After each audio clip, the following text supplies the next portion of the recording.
What is going on, Eagles fans, and welcome into the last Bird's Nest of the season. I'm Tanner Gomartin, joined by Max Gretzula.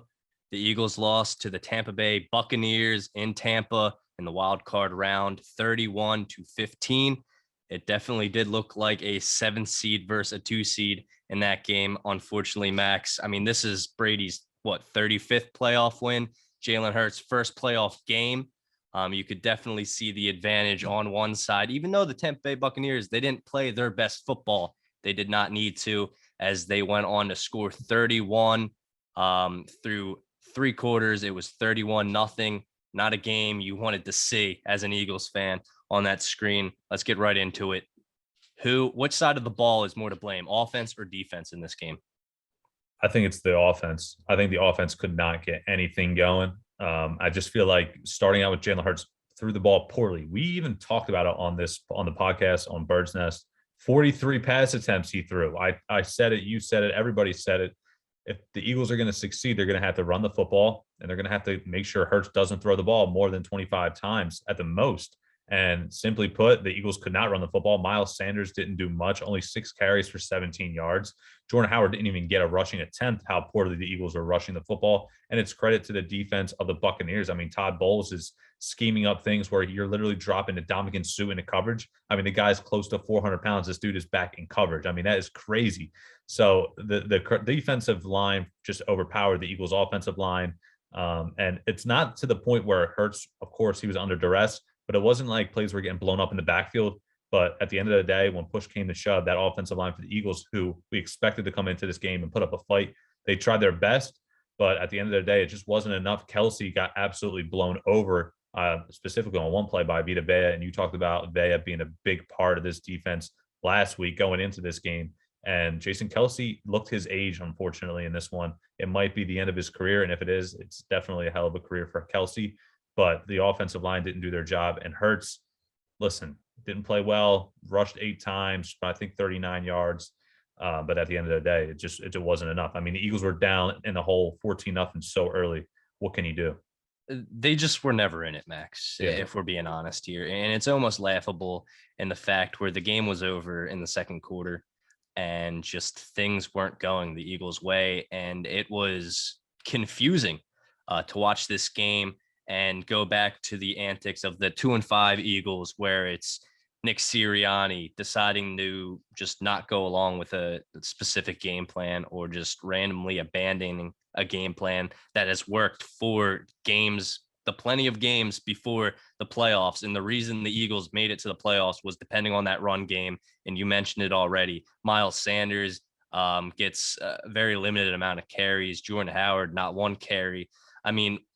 Where was the run game? And I understand you look at this Buccaneers defense and you see guys like Ndamukong Suh, but you want to tire that defense out by at least running the ball. You don't want Jalen Hurts throwing the ball 40 times. An inexperienced quarterback in the playoffs throwing the ball 40 times. We saw what happened with the interceptions. He threw 2 of them. One ended up with the scoring. Let's get into it. This is something that us Eagles fans are going to be talking about until next season, possibly, depending on how this draft goes, Max. As a bandwagon, I'm not a bandwagon, but I'm riding that wagon. I'm riding the Jalen Hurts wagon. I think he should be the starter because you look at the draft picks, the draft capital going into the next season, the 5 quarterbacks that are going to be in the draft. It's just a no-brainer for me, not in the terms of you look at this last game and see how much of a fail it was for him in the most important game of his career, a game where if he does successful enough where the Eagles don't even have to win, but he does great where it doesn't open that can of conversation of who's our quarterback next season, that was successful for him. He did not do that. His trajectory on passes, awful. They've pretty much been awful all season. And just his decision making, you could tell he was very nervous, and that showed. And that's something we're not really used to seeing from Jalen Hurts. He just looked so bare out there, and they were just running with their heads off most of that game. But go ahead, Max. Yeah. Should Jalen Hurts be the starter next season? Yeah, listen, he's a human being, all right. And I think you make a great point when you talk about the quarterbacks in this draft class. Jalen Hurts was a superstar at Oklahoma. All the guys coming out, they were great at their respective schools. Kenny Pickett, just to name him, and also Matt Corral from Ole Miss. I mean, those guys were great, but Jalen Hurts was also great. It's almost like taking a step back with going with one of those guys in the draft because you already have Hurts a year under his belt improving. It's almost like starting over with a Kenny Pickett or somebody along those lines. So I don't think that's the direction the Eagles should go in. If they're going to go in a direction, it's going to be a trade. It's going to be an Aaron Rodgers or Russell Wilson. I still don't think that's the best way to go because there's still so many holes on this team to fill. Josh Sweat was a huge loss in this game. I think the Eagles would have loved to have him as a pass rusher. Brandon Graham losing him. People forget Brandon Graham was a great pass rusher last year. He was lost earlier in the season. And I just feel like if you talk about this team moving forward, you have to talk about the defensive line and address that in the draft, especially from the pass rushers perspective. Fletcher Cox struggling. He's not the same player anymore. Javon Hargrave had a great 5 weeks and then disappeared. I didn't see him do one damn thing in this playoff game. So it's a major position of need Howie Roseman needs to address. And you can address it from top to bottom. You can also talk about the schedule. Well, Jalen Hurts, he improved this year, but yeah, when the games against good teams, he wasn't great. The games against bad teams, he was definitely great. He also battled that ankle injury, which I didn't even know. I feel like the Eagles brushed that under the rug because he's leaving in a walking boot. We didn't hear anything about that. So I don't know if he aggravated during the game or not. But yeah, you mentioned it. The passes were poor. The lob, I don't know what he was going for with that lob attempt that was snagged out of the air. It was just a bad pass. The overthrow to Quez Watkins. There's a debate on whether Quez stopped running it during the middle of the route. Understandable. But look at Nick Sirianni, the play calling. Devontae Smith's open literally every play. No one can cover him. I should say very few in one-on-one situations. And the ball was just not thrown his way enough. The guy had 200 receiving yards in the first half of a playoff or of a championship game in college and 3 touchdowns. I mean, I know it's college compared to the pros, but listen, the leading receiver as a rookie, 916 yards. His name's Devontae Smith. We saw him in college. He's a stud for a reason, and he just simply didn't get the ball enough. And Dallas Goedert, credit to him. He's a good player, but he really has to improve on those drops. Those drops are crucial. That and definitely something that can improve in his game, no doubt, but something I don't see improving anytime soon, and something that should stop right now as playing for an Eagle is Jalen Reagor on the field. I mean, that punt return, that drop, costly, for one, and two, for a guy that I was against the booing when Jalen Reagor comes out of the tunnel before the game even starts. I mean, give the guy a break. He's running on it. Let him do something in the game first to warrant some boos. But I mean, his time as a Philadelphia Eagle has expired. I mean, I can't be wrong in saying that, can I? No, you're right. It just that doesn't work out. And again, we go back to talking about you need to be certain, you're mentally you have to be wired a certain way to play in Philadelphia. Like we talk about Ben Simmons. Ben Simmons isn't wired that way enough. I mean, it's Philadelphia. It's different. We know how it is, but most people nationally don't know what it's like. You don't know what it's like unless you play here. And people listen, he turned off his DMs again or his comment sections and his Instagram because people were just bashing him so much. Yeah, And as I he get should. it. And again, I understand, the Justin Jefferson comparison will always be there. But I mean, this is a guy who muffs a punt when a game wasn't technically over yet, but it gave Tom Brady great field position. I've never seen any player be able to run backwards on a punt return or a kick return and then run across the side of the field and get upfield. The only guy I've ever seen do it, be able to run backwards and then forwards and actually get progression out of it is Tyreek Hill. I mean, there's only a certain amount of people that have that speed that can recover. This isn't little league football. You can't just run around sideline to sideline to make plays. I mean, Jalen Reagor, he muffs a punt, he catches one and then runs 5 yards backwards, losing yards. I mean, it's just he's not a good punt returner. He's not a good receiver. And it's a shame it didn't work out. And, is it him to blame as a player? Is it Howie Roseman to blame with the draft pick? You can pick it either way. But the fact of the matter is Jalen Reagor won't be here next year, and Howie Roseman will be. Now, it's not his fault in terms of comparing him to Justin Jefferson and him not playing up to Jefferson's standards. It's not his fault that he was drafted by Howie Roseman at this specific part. He didn't ask to be drafted before Justin Jefferson. It happened. Unfortunately, turned out to be a huge failure in the for the draft grade of Jalen Reagor. One of the most disappointing draft picks in my memory so far, and that might just be because it's so new.